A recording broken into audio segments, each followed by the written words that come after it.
Tadi ujiannya ada dua, ada baik, ada buruk. Itu cuma cek aja. Di saat diberi nikmat, dia pandangkah yang maha memberi nikmat adalah Allah? Di saat nikmat dicabut, dia masih bertuhankan kepada Allah. Iman kalau benar masuk di kolbu, sama aja. Dia mau senang, susah, imannya gak hilang.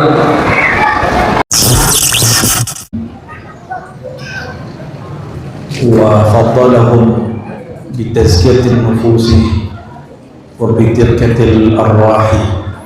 Asyhadu an la ilaha illallah wa asyhadu anna Muhammadan abduhu wa rasuluh. Allahumma salli ala sayyidina Muhammad. Allahumma salli wa sallim wa barik alaihi. Assalatu wassalamu alayka ya sayyidina ya Rasulullah.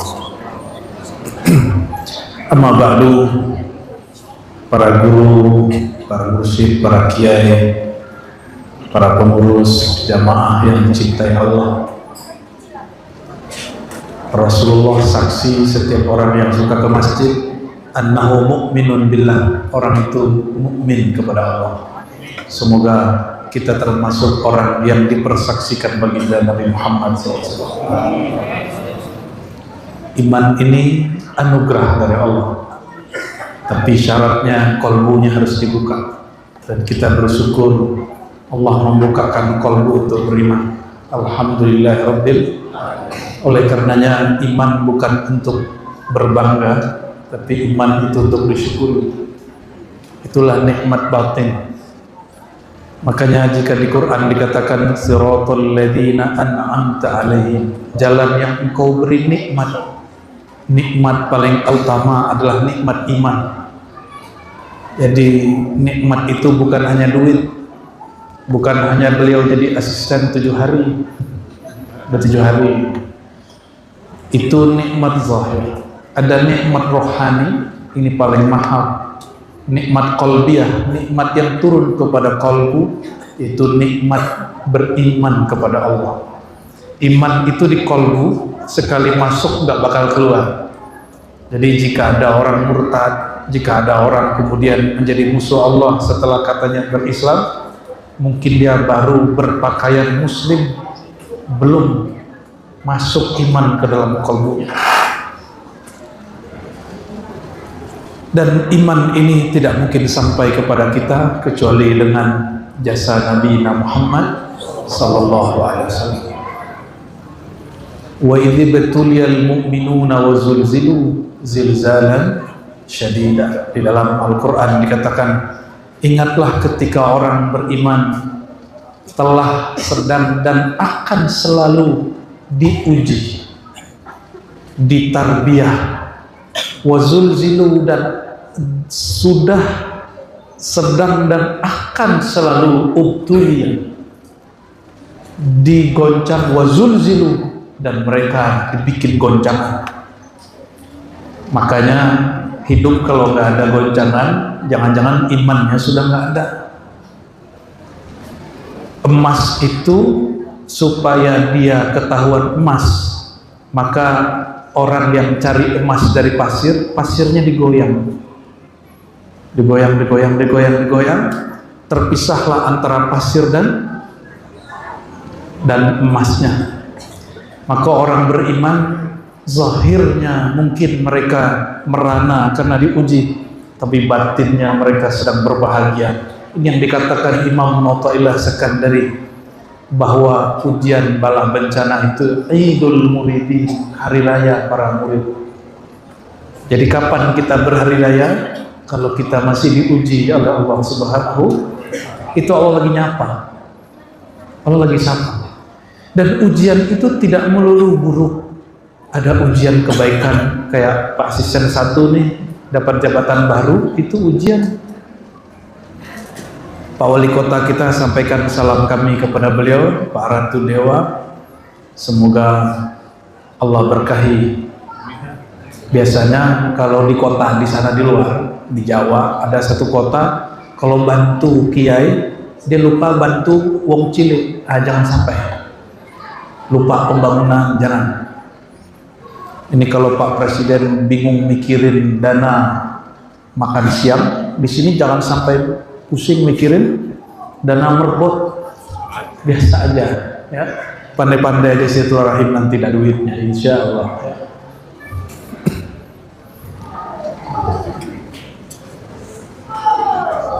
Sebagai tanda syukur kita kepada Allah, kita kirimkan salawat cinta, salawat rindu kepada Sayyidina Muhammad sallallahu alaihi wasallam. Beliau mengatakan asyadun nas bala'an al-anbiya fal amsal fal amsal. Hadis sahih. Orang yang paling banyak diterpa, diuji oleh Allah para nabi, lalu pewaris para nabi, lalu pengikut para nabi. Tadi ujiannya ada dua, ada baik, ada buruk. Itu cuma cek aja. Di saat diberi nikmat, dia pandangkah yang maha memberi nikmat adalah Allah? Di saat nikmat dicabut, dia masih bertuhankan kepada Allah.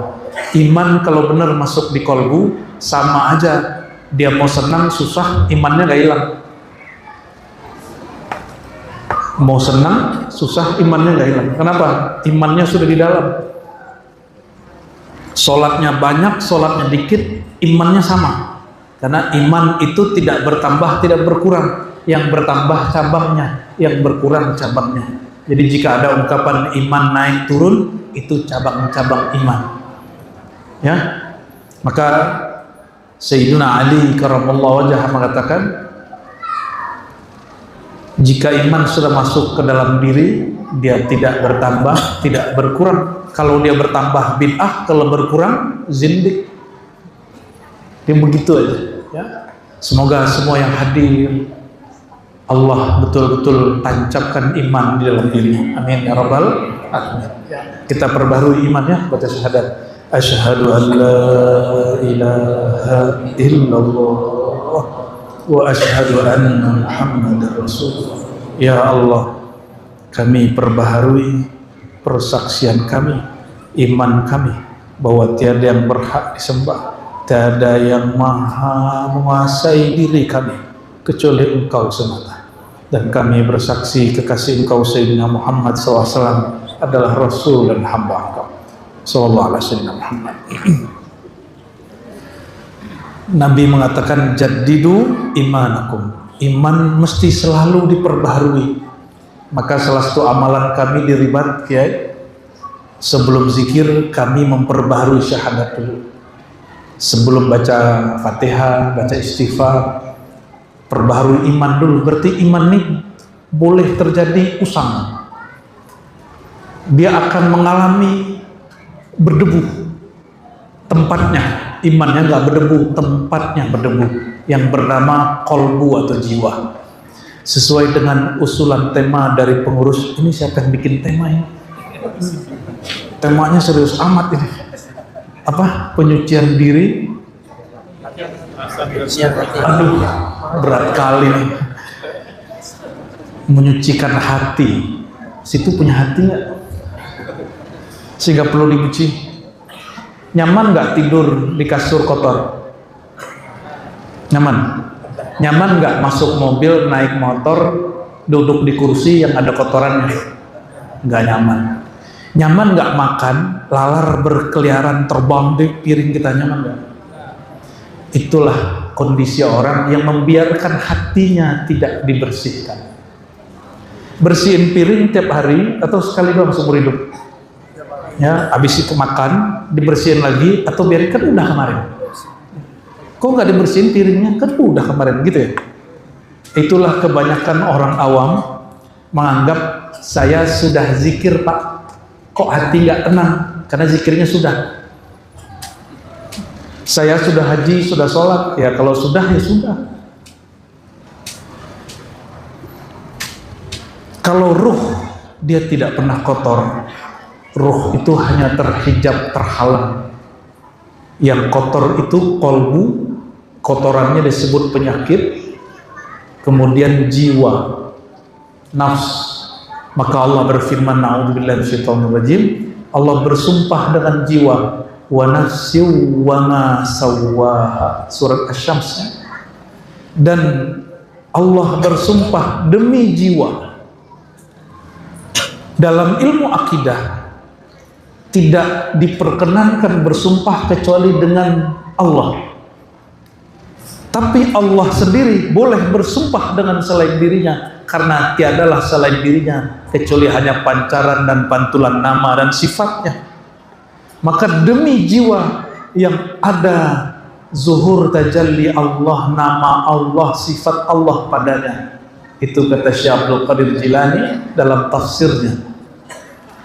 Jadi ketika Allah bersumpah wa nafsi wa ma sawwaha, demi jiwa yang mana Allah bertajalli, berzahir dengan nama dan sifatnya pada si jiwa. Jiwa yang mana? Jiwa yang pertama. Ya ayyuhalladzina amanu taqullaha, ya ayyuhalladzina amanu taqu rabbakum, ya wahai orang beriman, takut kepada Tuhanmu yang menciptakan kamu dari mana? Min nafsin wahidah, jiwa yang pertama. Kalau ahli hadis menganggap jiwa pertama itu Nabi Adam. Tapi kalau orang belajar ilmu tauhid, ilmu ma'rifat, jiwa pertama itu Sayyidina Muhammad sallallahu alaihi wasallam. An-nafs al-wahidah. Jiwa pertama itu Sayyidina Muhammad sallallahu alaihi wasallam. Kita dikirimin video sama orang, nggak ada tuh Nur Muhammad, nggak ada. Ya sudah, kalau nggak ada, kalau nggak ada menurut dia, bukan berarti nggak ada yang sebenarnya. Karena dia memahami nur itu cahaya ini, bukan. Ini nur fisik, bukan nur itu. Bapak Ibu ada suka ngaji, suka mendengarkan pengajian, suka, berarti ada nur di hatinya, bukan nur ini. Nur itu sesuatu yang menerangkan jalan kepada Allah, berarti dia bukan nur sifatnya fisik. Jadi kalau kita bahas nur Sayyidina Muhammad sallallahu alaihi wasallam, bukan nur fisik. Nur ala nur, nur yang bukan nur ini nur fisik. Wa nafsi wa ma sawaha, demi jiwa, wa ma sawaha, dan demi apa yang Allah telah sempurnakan padanya jiwa. Kapan jiwa sempurna? Apa yang membuat jiwa kita lebih sempurna dari malaikat sehingga Allah perintahkan malaikat sujud kepada kakek kita Nabi Adam? Perhatiin Bapak Ibu, lebih mulia Nabi Adam apa Nabi Muhammad SAW? Mana yang lebih mulia? Nabi. Jika para malaikat disuruh sujud ke Nabi Adam, kira-kira ke Nabi Muhammad disuruh ngapain? Bukan hanya malaikat, seluruh alam semesta akan disuruh sujud kepada nur beliau. Dan sepakat ahli tafsir, bahkan murid dari Imam Salafi bernama Ibnu Taimiyah, murid dia namanya Ibnu Katsir. Dalam tafsir Al-Quran Al-Azim dia mengatakan itu malaikat sujud kepada Adam karena melihat ada nur Nabi Muhammad SAW padanya. Jadi saya heran nih kok orang ngaku-ngaku ikut ajaran salafus soleh tapi nggak baca tafsir Imam Salafi. Dan Ibnu Katsir ini termasuk bermanhaj salaf. Asbab ada nur itu pada dirinya, malaikat sujud. Kira-kira ama yang punya nur itu kita ngapain tak? Itulah asbabnya kenapa Sayyidina Abu Bakar tidak berani menatap Sayyidina Muhammad SAW. Nggak, apalagi jalan-jalan di muka depannya nggak berani. Itu asbabnya Sayyidina Utsman malu jika jumpa Nabi. Sayyidina Umar minta maaf terus kalau jumpa. Sayyidina Ali lah satu-satunya orang yang berani berdialog tiktokan sama Nabi Muhammad SAW, karena beliau mengatakan aku sumber ilmu, Ali lah pintunya. Kalau pintunya nggak bisa dengan ngobrol, gimana ceritanya? Ya. Wa nafsi wa ma sawaha, demi jiwa yang mana Allah simpan rahasia nama, rahasia sifat pada dirinya. Lalu jiwa itu sawaha, disempurnakan dengan ditiupkan ruh jiwa kepada tubuh. Jadi sawaha bahasa Arabnya taswiyah. Taswiyah itu Allah ratakan, Allah sempurnakan dari ruh kita, jiwa kita yang pertama, kemudian masuk ke tubuh ini, tapi bukan menempati, dia tidak di luar, dia tidak di dalam, dia rahasia Allah semata-mata. Itu namanya jiwa rohani. Jiwa rohani yang kita sebut ruh. Yang kita sebut apa? Ruh. Maka Allah mengatakan, falamma sawaituhu nafakhtu fihi min ruhi. Tatkala aku telah sempurnakan tubuhnya manusia insan dari tanah, dari unsur api, air, udara, aku hembuskan ke dalamnya rohku, bukan zatku. Berarti kan bukan zatku tapi rohku. Rohku artinya hembusan aku, bukan zat aku. Yang mengartikan zat aku, dia sedang membayangkan zat pindah ke tubuh. Itu ajaran menyimpang. Kalau nggak mau disebut sesat, disebut menyimpang. Kata orang, janganlah ngaji-ngaji tasawuf nanti sesat. Ya kalau nggak punya mursyid ya sesat. Nggak punya silsilah sanad ya sesat. Tapi kalau bersanad, bermursyid, berguru, insya Allah tidak sesat. Ini jaminan dari Imam Abu Yazid. Man la syaikha lahu fa syaikhuhu syaitan. Orang tidak punya syekh mursyid, maka mursyidnya syaitan. Nauzubillah summa nauzubillah. Kebanyakan yang komentar gak punya mursyid. Jadi yang komentar itu setan itu. Nauzubillah summa nauzubillah. Bukan dia yang komentar, cuma lidah dia dipinjam syaitan. Jika tubuh ini dari alam bawah, tanah, air, tutup Pak, ini Pak, tutup. Biarin anak-anak kita main, biarin. Jangan usah dibiarin, tutup aja gitu. Bahasa Arabnya disebut al-alam as-sufla, alam rendah.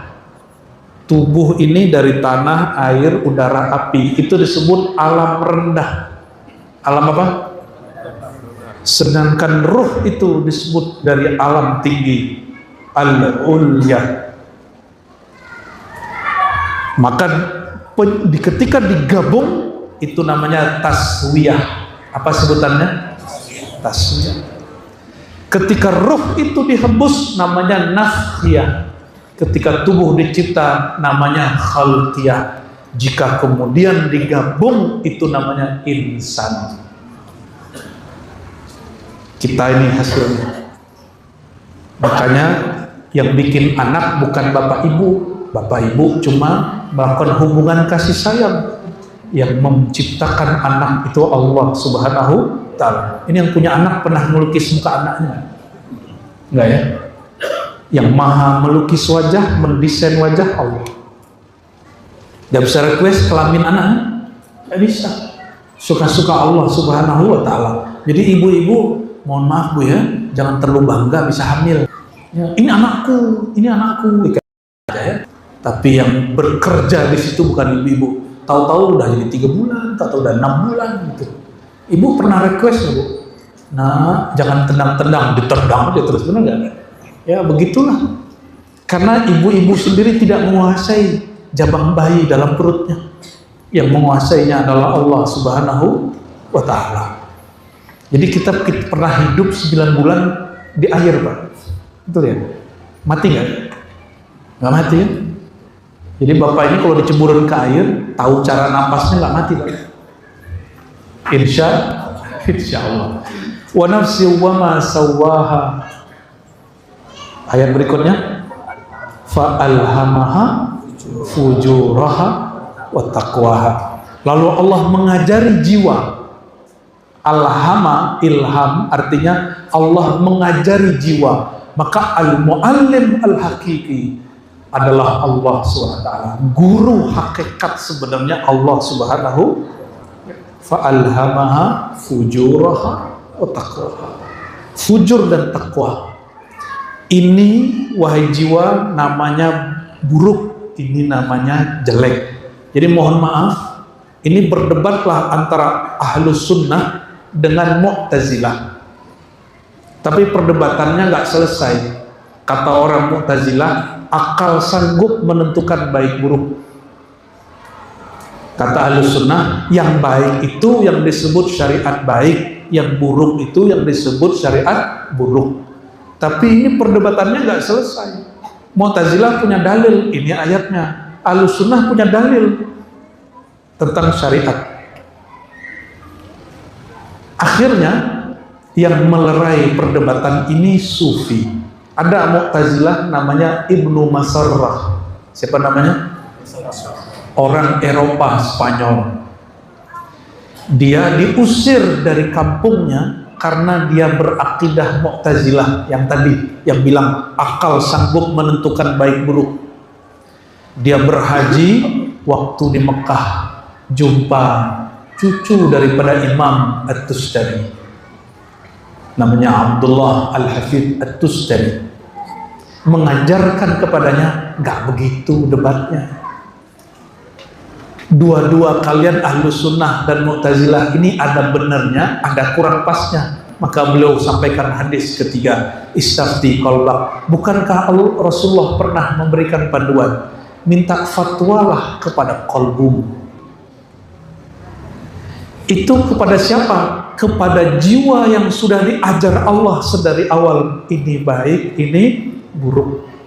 Jadi Bapak Ibu, jika mengalami kebingungan di persimpangan jalan, ikut suatu ajaran guru, ikut suatu kajian masyayikh, ikut ajaran seorang habib, kiai, ustadz, mursyid, bingung karena melihat ada yang aneh-aneh pada diri orang itu atau di jamaahnya, gak usah tanya ke macam-macam, tanya yang paling dalam, tanya yang di sini, tanya jiwa yang pernah diajari oleh Allah langsung.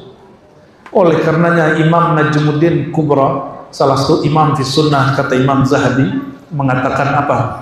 Sebenarnya setiap kita boleh mengakses ilmu laduni, ilmu Allah langsung. Bagaimana caranya? Kembalilah ke dalam diri, dirinya nanti akan ingat, sadar dia pernah diajari oleh Allah Subhanahu wa ta'ala. Maka ilmu laduni itu sebenarnya, kata beliau, ilmu azali. Allah itu sifatnya azali, sekali mengajar selama-lamanya mengajar, sekali memberitahu selama-lamanya memberitahu. Maksudnya apa? Allah tidak pernah berubah-ubah, yang berubah kita. Setiap detik, di setiap saat Allah sedang mengajari ruh, cuma ruh kita tidak sadar. Maka bertanya ke diri paling dalam. Kalau tidak tahu caranya, Nabi mengatakan, sholatlah 2 rakaat, bagus-baguskan wudhu, sholat 2 rakaat, berdoa. Namanya sholat istikharah. Istikharah dulu pas mau nikah dong ya? Ya, mau nikah istikharah. Itu bid'ah. Istikharah itu di setiap urusan. Setiap kepikiran istikharah. Kata Nabi, idza hamma ahadukum, kalau kamu mulai berpikir berat tentang sesuatu, maka falyusbighil wudu, baguskan wudu, falyusalli rakaatain, salat 2 rakaat, doa, minta pertanyaan kepada Allah. Ya Allah, jika ini baik menurut Engkau, bukan menurut kita, maka dekatkan dia, dekatkan aku kepadanya. Jika dia buruk menurut Engkau, jauhkan dia, jauhkan aku. Itu bukan hanya urusan jodoh, urusan pekerjaan. Mohon maaf nih Pak Asisten, sebelum menerima jabatan istikharah. Allahumma sholli ala sayyidina Muhammad.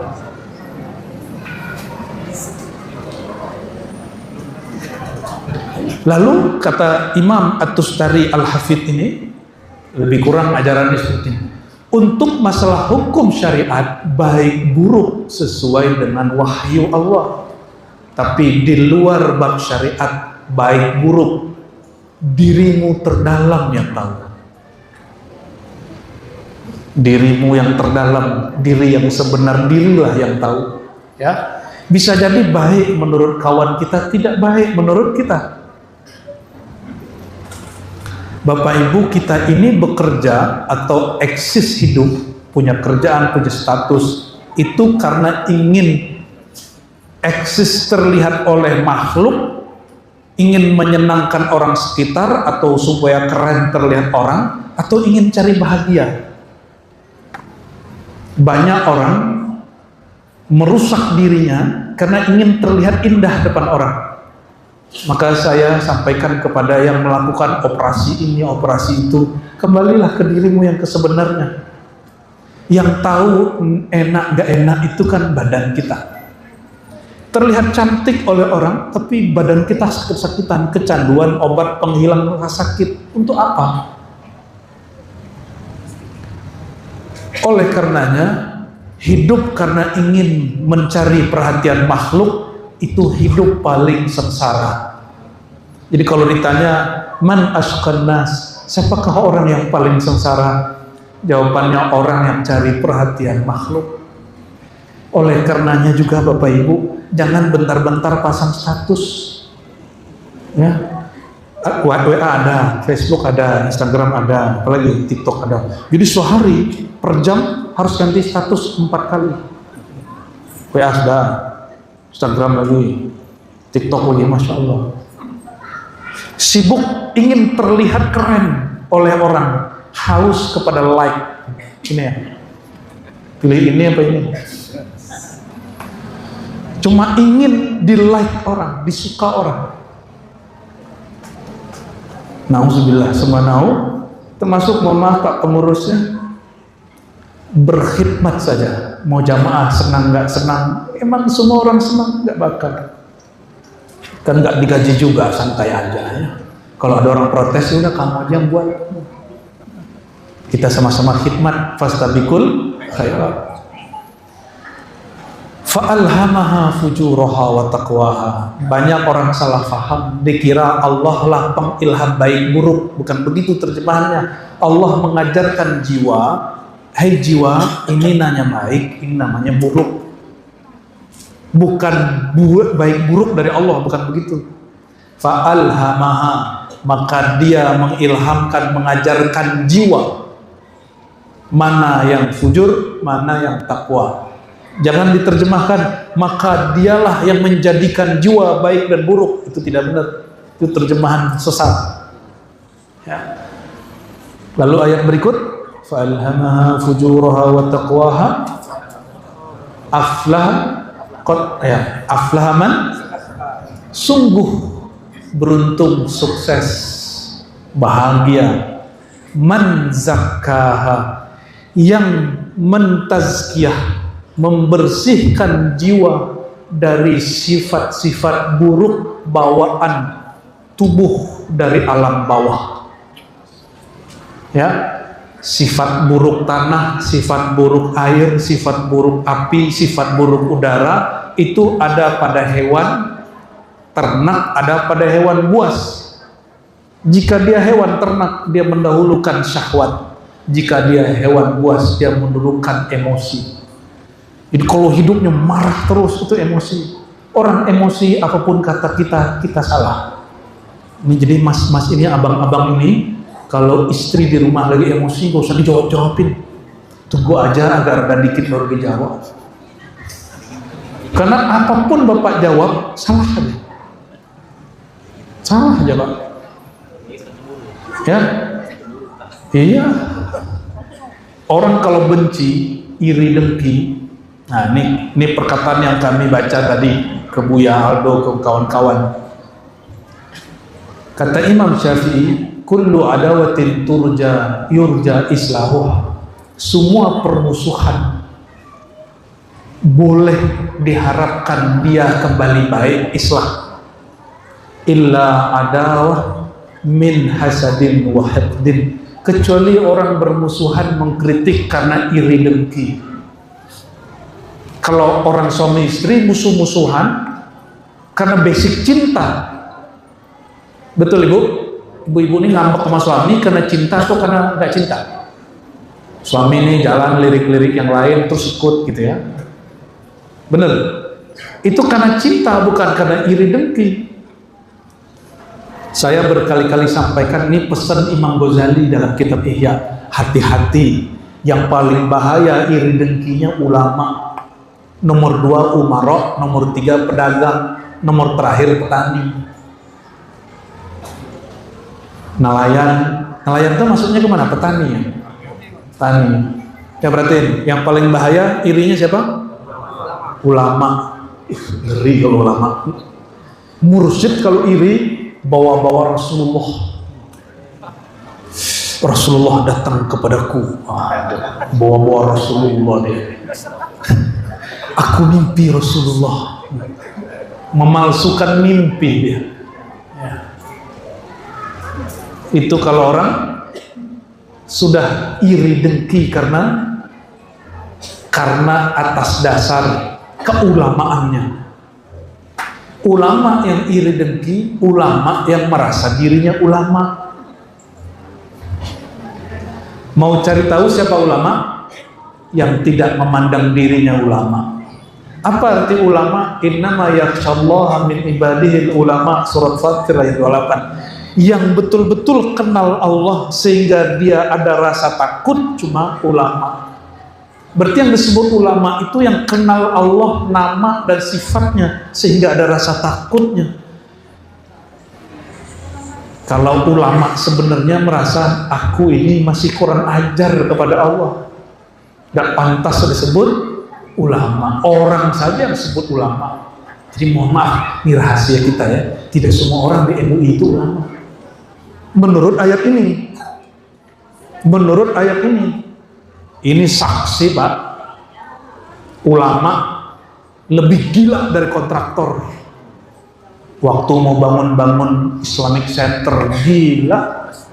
Nauzubillah min zalik. Bisa main juga dia. Fujuroha. Dia mainkan fujurnya. Kekejiannya keluar. Kopiahnya gak tanggung-tanggung. Pakaiannya begini. Tasbih ya. Tahu-tahu. Itu biar kelihatan ulama sama makhluk. Dia lupa yang mengulamakan ulama itu Allah. Yang ngangkat orang jadi ulama itu Allah.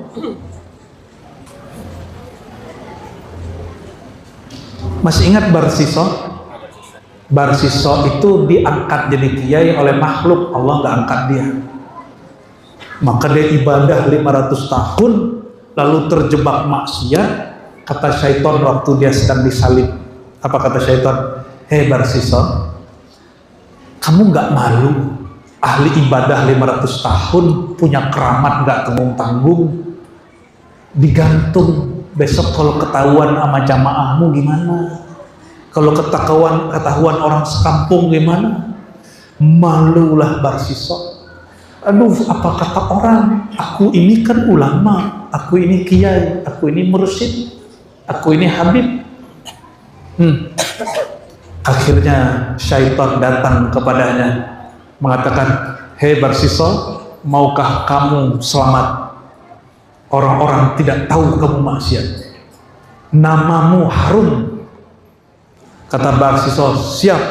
Itu syaitan nyamar jadi orang pakai sorban.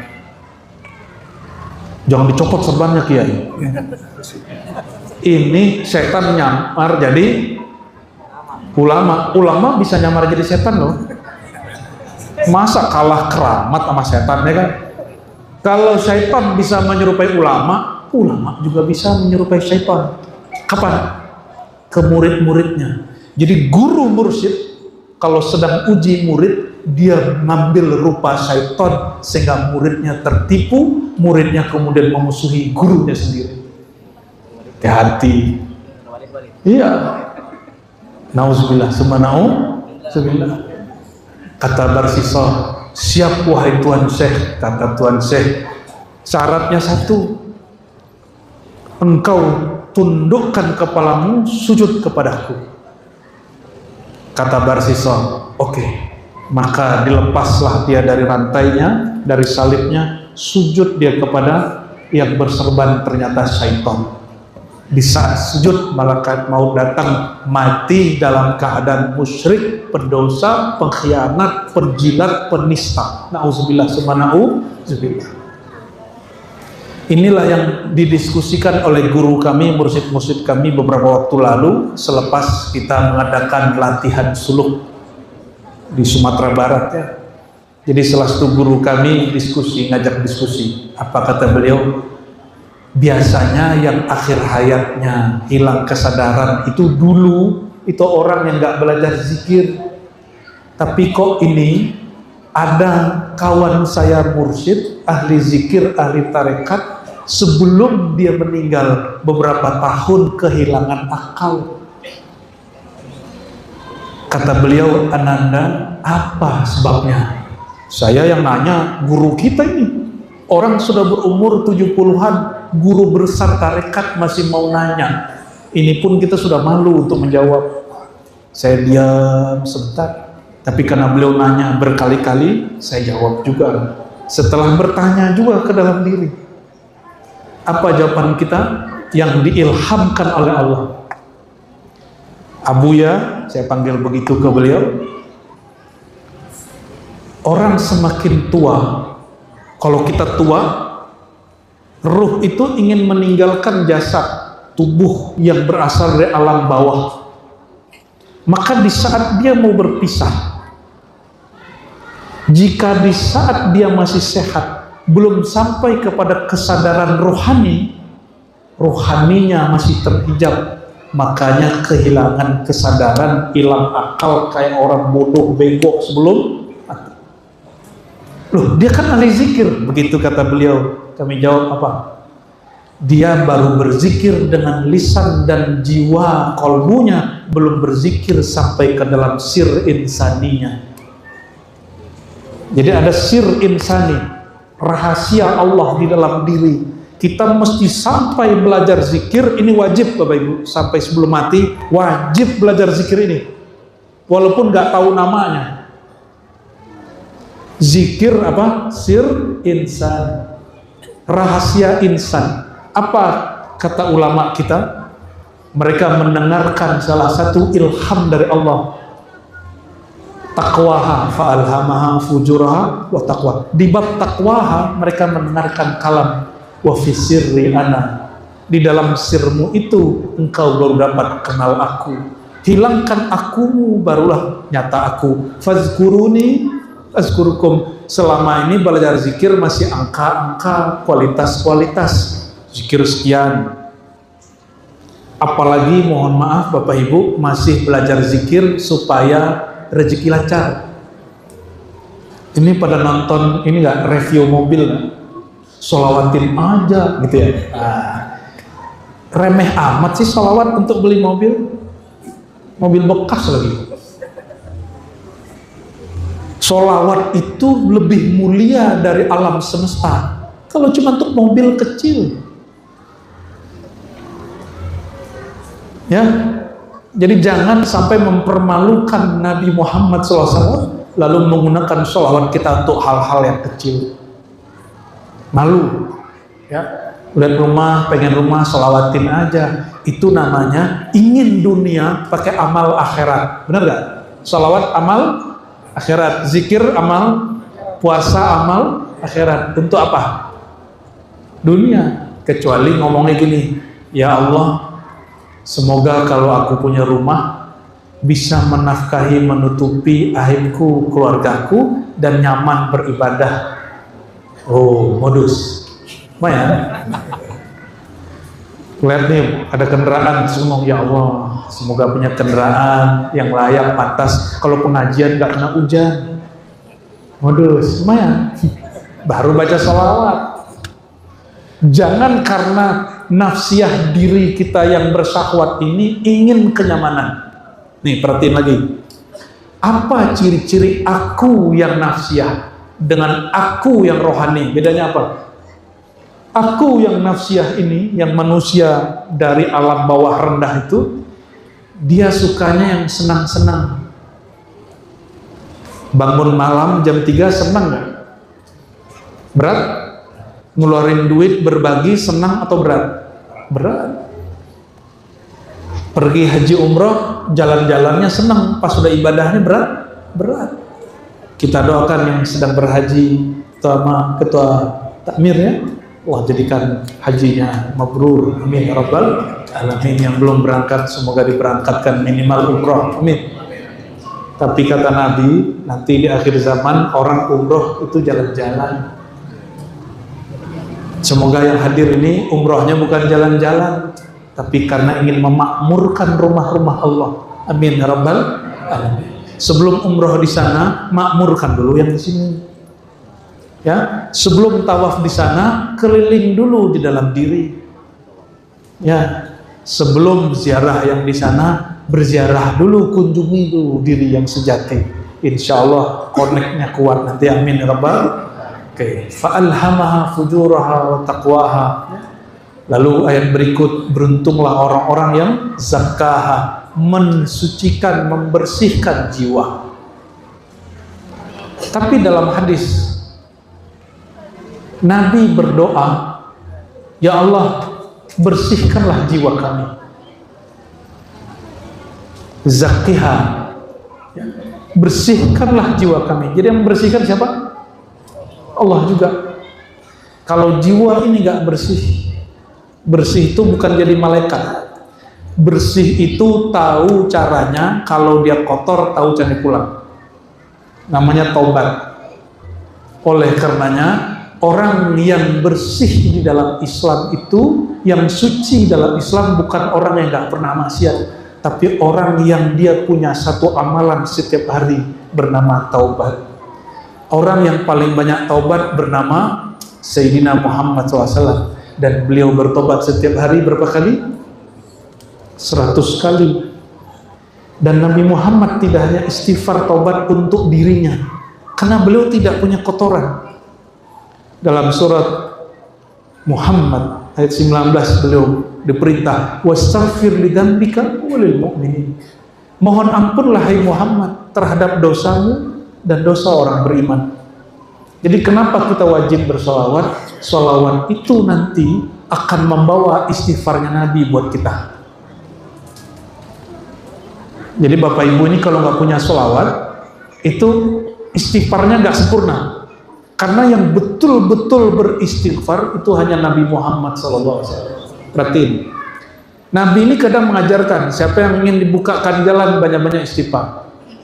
Tapi orang hari ini membawa hadis ini untuk kepentingan dunia. Ustadz ini cinta dunia apa cinta Allah sih?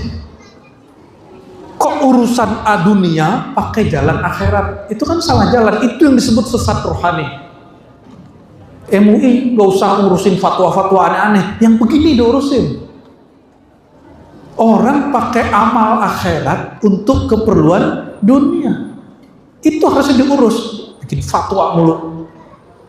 Fatwanya menjelekkan saudara kita sendiri. Hal yang begini nih masalah ini. Mesti diluruskan. Bagi saya itu sesat. Orang ingin dunia pakai media akhirat, itu bahaya. Yang bicara bahwa ini bahaya itu wali Allah Al-Ghaus Abul Hasan Asy-Syadzili, Syekh Abdul Qadir Jilani, Syekh Muhammad Abdul Karim Sammani. Itu mereka sepakat mengatakan kamu punya hasrat duniawi, terus untuk mencapainya pakai amal dunia, awal ukhrawi, amal akhirat. Takun abghadal ibad ilallah, kamu menjadi hamba yang paling dibenci oleh Allah Subhanahu wa taala. Zahirmu sujud kepadanya, tapi batin menginginkan selainnya. Badannya tawaf di Ka'bah, dalam hatinya ya Allah proyek, ya Allah proyek, ya Allah proyek, ya Allah.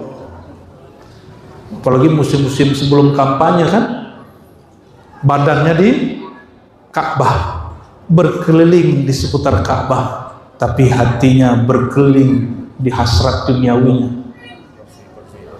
Ya, apa? Kongsi. Suara rakyat. Suara. Caleg, wali kota. Begitu hari ini. Duit. Karena ada hadisnya, antara umroh dan umroh dihilangkan kefakiran. Jadi orang ini umroh bukan karena ingin memakmurkan rumah Allah, tapi supaya gak miskin. Ini perhatikan ya, bedakan tujuan dengan manfaat. Ini kalau di kampus-kampus harusnya ilmu orang kampus jangan berhenti di kampus. Mesti kita, apa istilahnya Bu ya? Down to earth. Membumikan ilmu kampus pesantren ke masyarakat. Jadi mohon maaf para kiai, kenapa Al-Fakir berani membawakan kajian-kajian ini di masyarakat umum? Karena saya berpikir Bapak Ibu ini awal penciptaan kita sama semua, benar nggak? Bapak punya ruh, Saya punya ruh, Bapak punya jiwa, saya punya jiwa. Kita sama-sama dari tanah. Mungkin Bapak tanah konflik, saya bukan. Tanah sengketa ya. Tanah abang. Karena semua orang sama, yang berbeda cuma inteleknya. Jika bahasa yang di kampus, yang di pesantren dialihkan sedikit ke bahasa awam, itu akan dapat dipahami dengan baik. Maka mau seberat apapun kajian kami, insya Allah Bapak Ibu paham.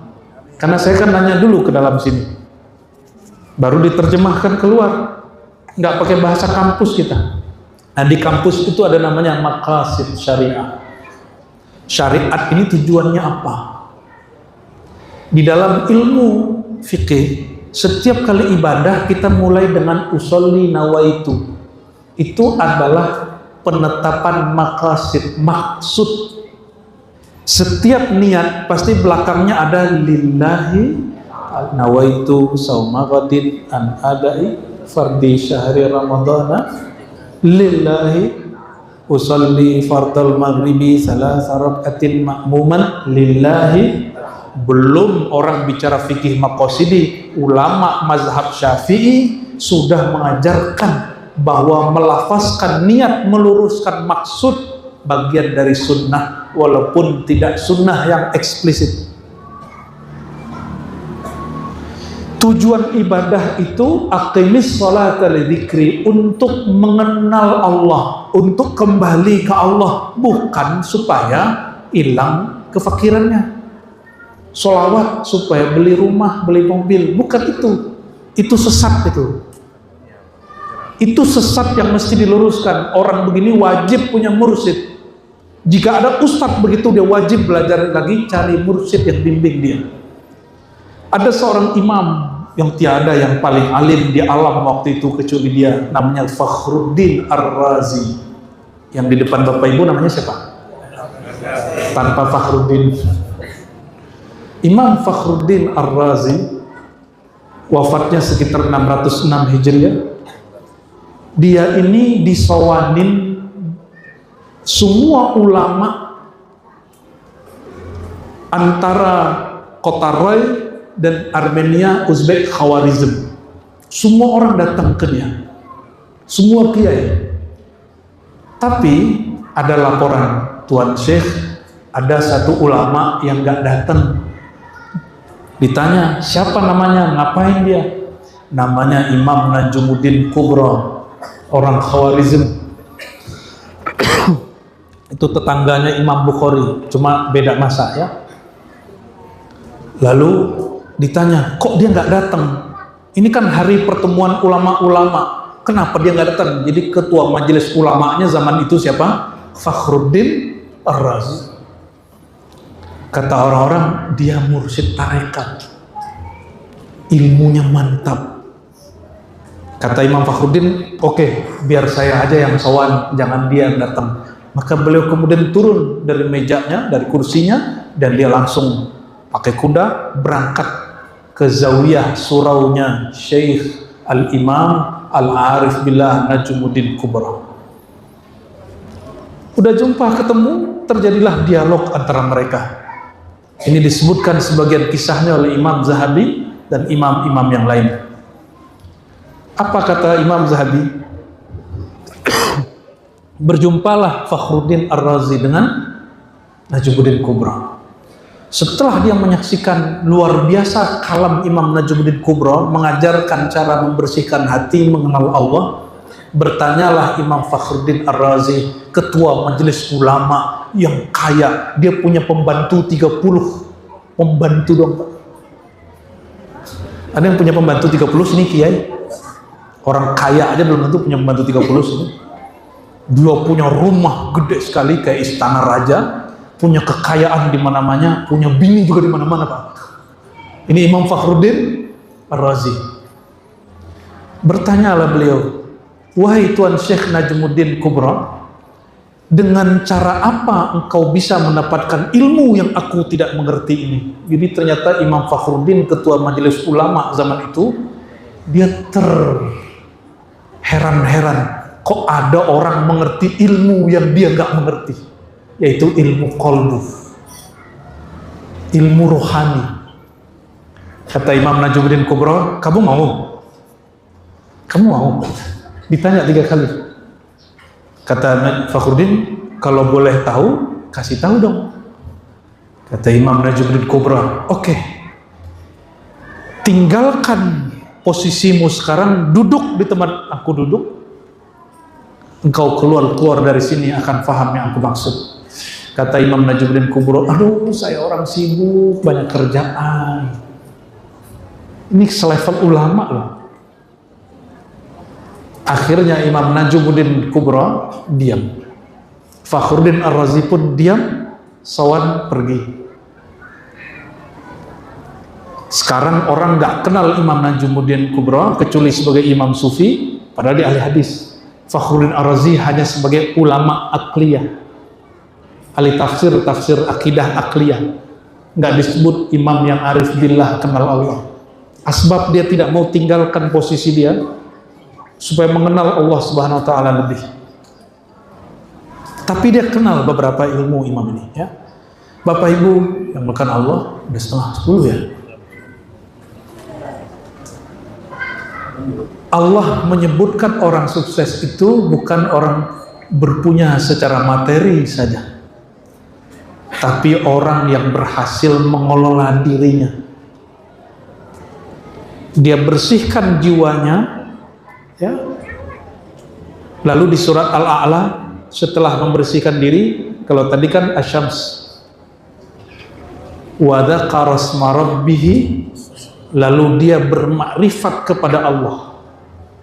Kata Imam Junaid nih, perhatiin Imam Junaid berkalam, lau alimal umara ma fi asrarina laharabuna.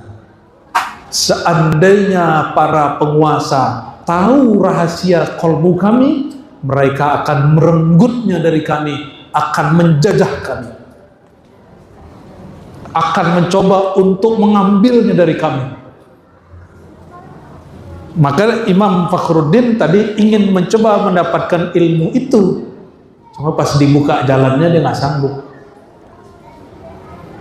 Oleh karenanya Bapak Ibu, setiap musim kampanye politik yang dicari ulama bukan?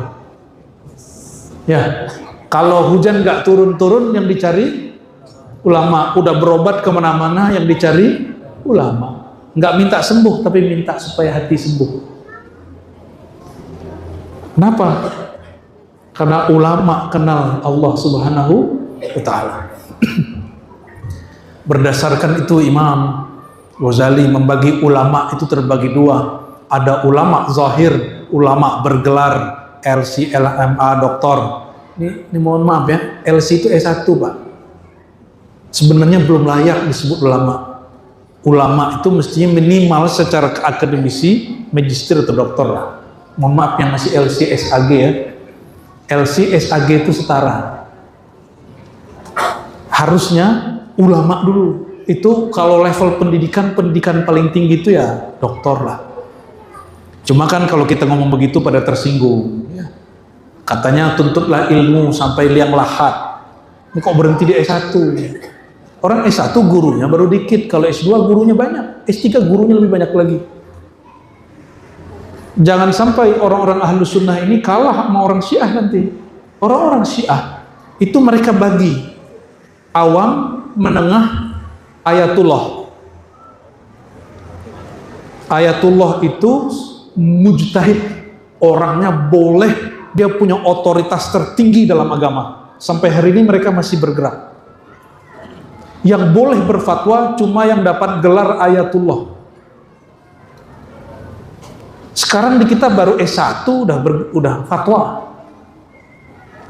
S2 belum rampung udah berfatwa. S3 belum beres udah berfatwa.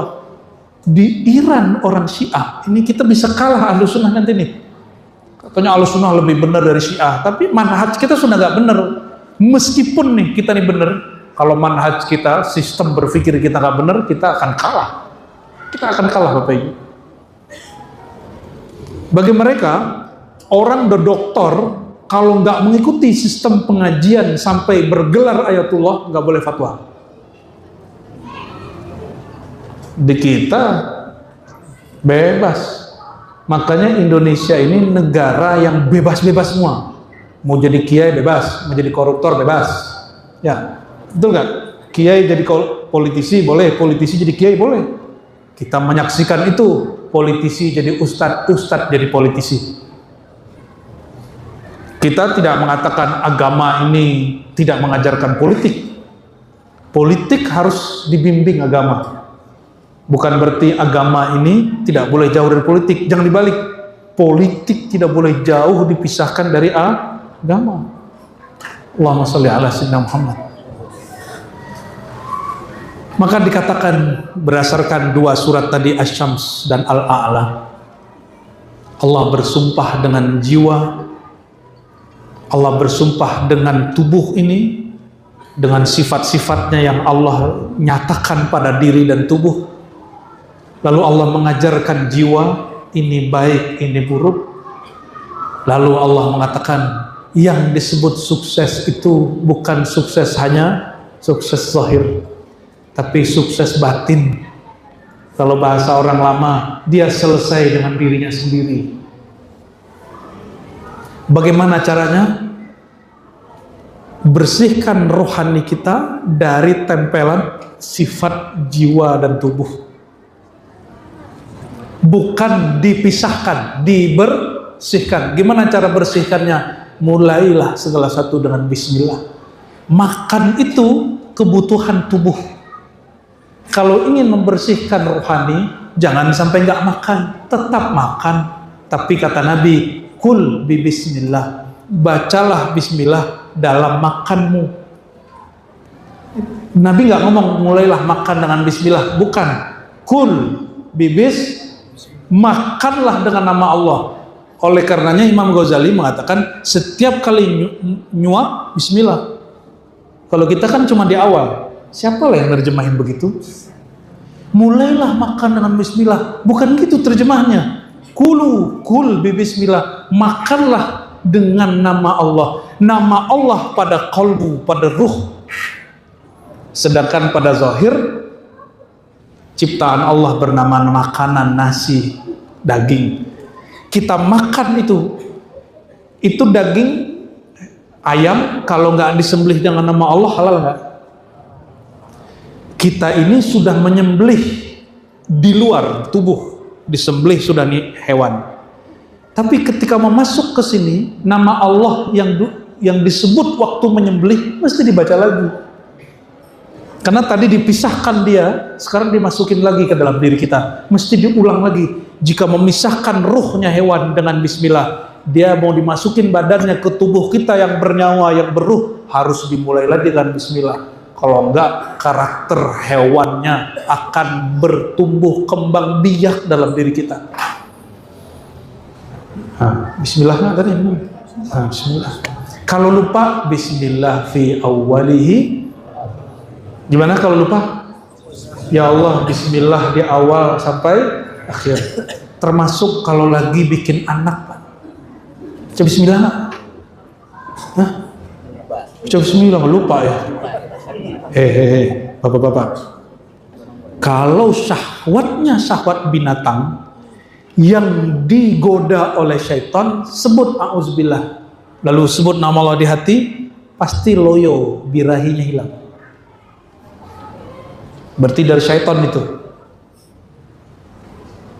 Tapi jika disebut nama Allah, dia tambah menggebu-gebu, baru direstui oleh ruhani. Bikinlah anak banyak-banyak. Kalau enggak nanti anaknya tergantung tadinya lagi nafsu apa yang datang nih. Nafsu kambing. Anaknya karakter kambing tentu. Anaknya ya. Ini hati-hati. Kita nih nyalahin handphone, nyalahin orang. Anak kita jahat, anak kita jadi buruk. Ini kita, produk kita Bapak Ibu. Lagi bikin gak ingat Allah. Maka harus diistighfarkan kita itu dengan akikoh dulu. Jadi akikoh itu cara membebaskan anak dari hutang-hutang kayak tadi. Ya. Jadi kalau bagi ahli hakikat, akikoh itu hampir wajib. Hampir wajib, bukan wajib. Makanya kalau nggak bisa di masa kecil, dikodok kapanpun umurnya. Gimana ciri-cirinya kalau lagi digoda syaitan? Sebut nama Allah, syahwatnya melemah. Berarti syahwatnya syahwat syaitannya, syahwat syaitan. Itu syaitan ikut menggoda lewat mata.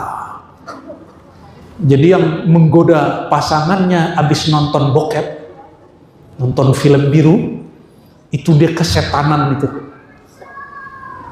Itu dia mesti istighfar dulu, wudhu lagi, baru boleh sentuh bininya. Ya, jangan nyentuh pasangan habis nonton yang haram-haram. Bersihin dulu. Maka Nabi mengatakan, jika kamu keluar rumah ada sesuatu yang sensual dalam pikiranmu, pulang segera. Ya, tapi pulang jangan langsung. Ya, cuci muka dulu. Kenapa? Tadi kita kesetanan. Bayangkan, Nabi mengajarkan dalam hubungan yang sangat vulgar itu tidak boleh lupa nama Allah. Lagi makan itu aktivitas hewan, nggak boleh lupa nama Allah. Lagi mau jalan naik kendaraan biar nggak sombong, jangan lupa nama Allah. Bismillah naik kendaraan apa? Bismillahi tawakkaltu. Kalau makan Bismillah. Kalau mau naik kapal Bismillahi majariha. Berarti Bismillah ini ada pasangan-pasangannya. Mau nyembelih Bismillahi Allahu Akbar. Kalau nyembelih apa? Nyembelih istri. Astagfirullahalazim. Waduh kiai. Ya, Bismillah jannibna. Betul. Jadi itu Bismillah supaya kita di jalan makan, minum, termasuk menggauli pasangan, jiwanya nggak kotor. Itu yang disebut qad aflaha man. Sungguh beruntung orang yang senantiasa membersihkan jiwanya. Cara membersihkan jiwa ini langsung. Pertama syahadat, yang kedua taubat, yang ketiga ta'awuz, yang keempat wa zakara asma rabbih fasalla, dia menyebut nama Allah. Jadi yang disebut-sebut nama, yang diingat zat yang punya nama. Karena yang jumpa Allah itu adalah ruh yang pertama, yaitu Sayyidina Ahmad. Yang dapat mengingat Allah hanya Sayyidina Ahmad. Kita ini nggak bisa ingat Allah, Pak. Coba tanya nih, beliau ini kan orang tarekat nih. Ingat nggak Allah kayak gimana bentuknya? Ini pertanyaan jebakan. Siril Asrar. Emang Allah punya bentuk? Yang enggak. Laisa kamislihi syai'. Bukan kosong juga. Kalau kosong ajaran Buddhis itu. Jadi yang pernah jumpa Allah siapa? Jumpa Ahad hanya Ahmad. Yang jumpa Allah hanya Muhammad sallallahu alaihi wasallam. Karena kita tidak mungkin langsung jumpa, kita harus menumpang di kapalnya. Kita harus menumpang di syariatnya. Jadi kalau ada orang bilang langsung aja ke Allah, kan yang ngomong begitu dua kelompok. Satu orang ngaku-ngaku bertasawuf ahli hakikat, satu kawan kita salafi. Sama ini dosisnya hampir sama nih. Gak usah tawasul, langsung aja ke Allah. Ini teman kita salafi. Bener ente kalau udah sampai di sono. Jadi ajaran salafi itu ajaran hakikat. Ya, jadi kita ini kalau mau baik-baikan sama Wahabi salafi bilang, bro, ya akhi, ajaran ente ini ajaran hakikat. Di kita tuh level tinggi. Cuma kalau mau ke sono, tangga-tangganya lumayan. Kan dia bilang nggak boleh tawasul kan? Langsung aja ke Allah, boleh, nggak apa-apa. Kalau sudah tahu jalannya. Orang ke kiai aja sulit jumpa, ketemu presiden aja banyak protokolnya, apalagi yang mempunyai alam semesta ini. Ya. Masuk ke diri aja banyak pintu-pintunya, gimana masuk ke Allah? Nggak ada orang bisa sanggup masuk ke Allah. Karena Allah tidak dapat dimasuki, dia lebih dekat dari diri kita sendiri. Ya.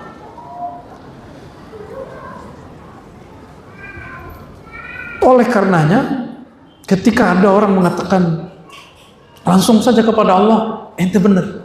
Kan ada ahli hakikat tuh, gak usah pakai mursyid, langsung. Makanya ajaran hakikat-hakikat yang hari ini menyimpang dari syariat Nabi Muhammad SAW, rata-rata mereka tidak mengkaji hakikat Al-Muhammadiyah, tidak mengkaji Nur Muhammad, langsung ke sir insan, wa fi sirri ana, gaya bener itu ya, kayak bisa langsung ya. Iya, siapa ente gitu. Jadi kita wajib menumpang pada kapal kolbu Sayyidina Muhammad sallallahu alaihi wasallam. Wajib menumpang. Yang ditatap Allah itu cuma kolbu beliau. Supaya kita ini ikut ditatap Allah, carilah perhatian Sayyidina Muhammad SAW dengan dua cara. Maka penulis kitab Martabat 7 ya, At-Tufah Ar-Mursalah Al-Iman Al-Burhanpuri beliau mengatakan, kalau ingin engkau sampai di maqam itu dua saja. Ini oleh-oleh pada malam ini. Pertama, ittiba'u sunanil Mustafa Muhammad sallallahu alaihi wasallam kamilan. Mengikuti sunnah Nabi semuanya, mulai dari bangun tidur sampai tidur kembali, mulai dari yang zahir sampai yang batin. Jangan zahirnya aja, batin juga. Ya. Celana udah nggak jingkrang, tapi hatinya masih sombong. Kan jingkrang gak jingkrang bukan itu intinya. Intinya adalah jiwamu, pikiranmu menganggap dirimu lebih baik dari orang. Ini teman-teman kita yang sudah jingkrang jangan diejek, Pak. Itu udah bagus level 1. Tinggal dia motong kesombongan dirinya sebagaimana dia sudah potong celananya. Kita apresiasi teman-teman jingkrang tuh ya. Tapi pikiran otaknya jangan jingkrang, sombong yang dinyingkrangkan. Ya. Maka berguru jangan hanya satu jalur, banyak jalur.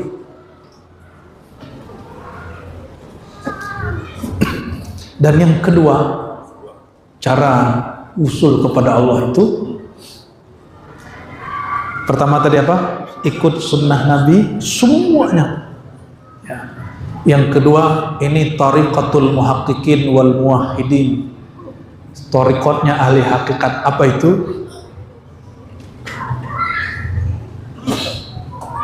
Tariqatul mahabbah, cinta. In kuntum tuhibbunallah fattabi'uni. Ini ruhnya mengikut. Kalau ikut sunnah akan terasa berat. Ini obat penghilang berat ikut ajaran Nabi Muhammad. Ruhul ittiba kalau saya sebut. Yang pertama ittiba, ngikut sunnah. Kalau yang kedua ruh ittiba, yaitu mahabbah. Dan mahabbah yang berarti cinta, maharnya cuma satu, engkau berkorban untuk mengenalnya, engkau hancurkan keakuanmu untuk mengenal keakuannya. Menghancurkan diri itu yang disebut dengan menfanakan diri. Fanakan diri, kenalilah dia. Gimana caranya? Mulai belajar tentang rahasia nama Allah, rahasia sifat Allah ya. Di kajian-kajian nama Al-Asmaul Husna, sifat 20 mesti dihidupkan kembali. Nama-nama Rasulullah itu mesti dihidupkan kembali. Hanya itu cara usul. Barulah nanti nama kita, wajah kita disertakan di dalam daftar penumpang kapal bernama syariat Nabi Muhammad sallallahu alaihi wasallam. Semoga Allah meridhoi kita yang hadir malam ini. Mohon maaf jika terlalu menggurui. Mohon maaf nggak dapat salaman semua ya. Semoga malam ini Allah hantarkan kalbu kita kehadiratnya. Amin ya rabbal alamin ya rahim Nabi sallallahu alaihi wasallam wa ila sadatina al-awliya wal anbiya wal mujahidin wasyuhada. Al-Fatihah.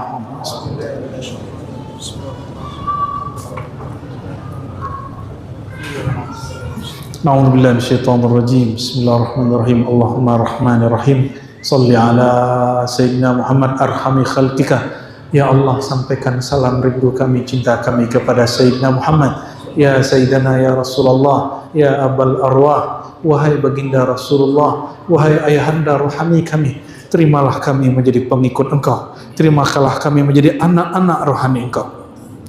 Allahumma ya Allah, baligh salamana wa tahiyatana ilaihi. Ya Allah, sampaikan salam kami kepada beliau dan jadikan ini mahar cinta kami mengikuti beliau.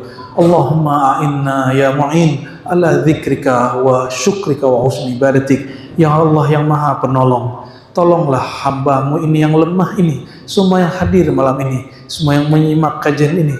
untuk kembali mengingat Engkau, untuk kembali mengenal Engkau, sehingga terang benderang jalan pulang kehadiran Engkau. Wa syukrika, bantulah kami mensyukuri nikmat Engkau. Ya Allah, kami mau malu minta kaya, tapi kami minta rohnya kaya, yaitu bersyukur kepada Engkau. Ya Allah, bantulah kami husnul khatimah. A'inna ala husni ibadatik, bantulah kami beribadah sebaik-baik ibadah, dan tiadalah ibadah terbaik kecuali kembali mengenal Engkau ya Allah. Anta'budallah ka'annaka tarah, sebagaimana Rasul Engkau mengatakan, menyembahnya seakan memandangnya. Izinkan kami yang tidak pantas memandang Engkau ya Allah, diizinkan memandang keindahan wajah jalal jamalmu ya Allah. Allahumma ya Sattar, ya Ghaffar, ya Ghafur.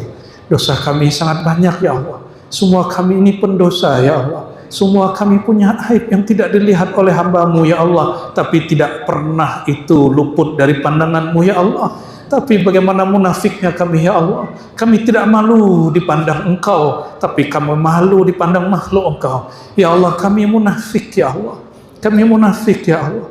Kami berkhianat kepada Engkau ya Allah.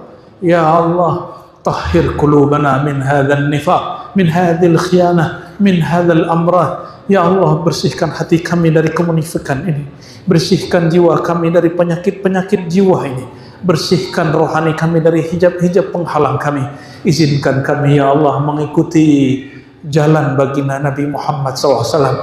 Jika kami menjauh ya Allah, jika kami tercecer, jika kami durhaka ya Allah, jangan siksa kami dengan hilangnya perhatian Engkau ya Allah, tapi tariklah kami dengan rahman rahimmu ya Allah, sehingga kami dipaksa kembali kepada Engkau ya Allah.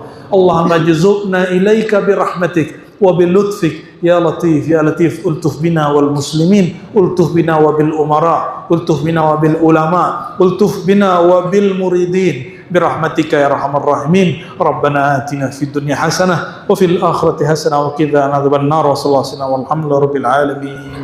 Innallaha malaikatahu yusalluna 'alan nabiy ya ayyuhalladzina amanu sallu 'alaihi wa sallimu taslima.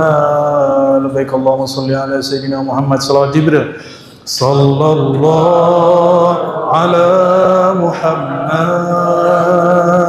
sallallahu alaihi wasallam, sallallahu ala Muhammad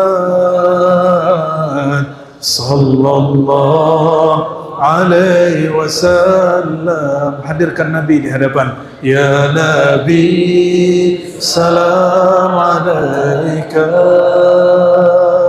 Ya Rasul, salam alaika. Ya Habib, salam alaika. Salawatullah alaika. Sallallahu ala Muhammad sallallahu alaihi wasallam, sallallahu ala Muhammad sallallahu alaihi wasallam. Al-Fatiha.